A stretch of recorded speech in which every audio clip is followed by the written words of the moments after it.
सुदामा जी के बारे में लोगों के मन में एक भ्रांति है, सुदामा जी ने भिक्षा मांगी हो, ऐसा कहीं पढ़ने में हमारे लिए आया है। ये बात सत्य है, सुदामा जी के भोजन की व्यवस्था नहीं थी, लेकिन सुदामा भिक्षा मांगते थे, ये गलत। सुदामा जी की छाप जो है फिल्म इंडस्ट्री वालों ने बना दी है।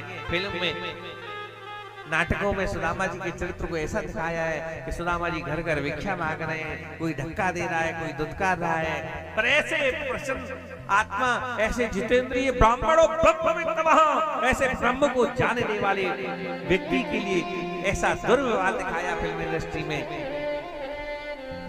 जो शर्म की बात है।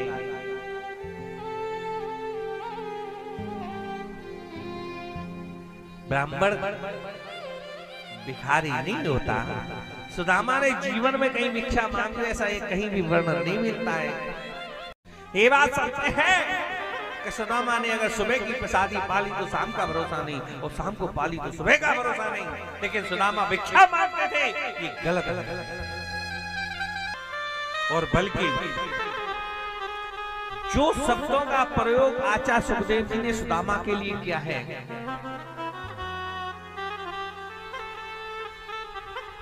ऐसे शब्दों का प्रयोग किसी ही संत के लिए क्या होगा।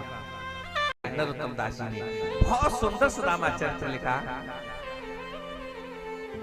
लेकिन बस एक जगह उन्होंने एक छंद में एक शब्द गलत लिख दिया। उन्होंने लिख दिया कि औरन को धन चाहिए बावरी, ब्राह्मण को धन केवल भिक्षा।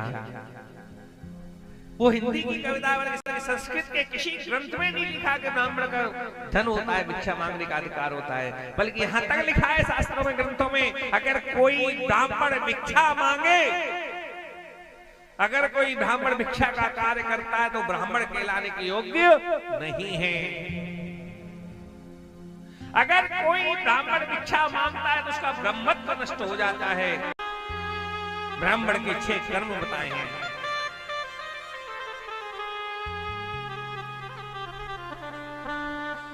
वेद पढ़ना और पढ़ाना, यज्ञ करना और कराना, दान लेना और दान देना। लेकिन सुदामा भिक्षा मांगते थे, ये गलत।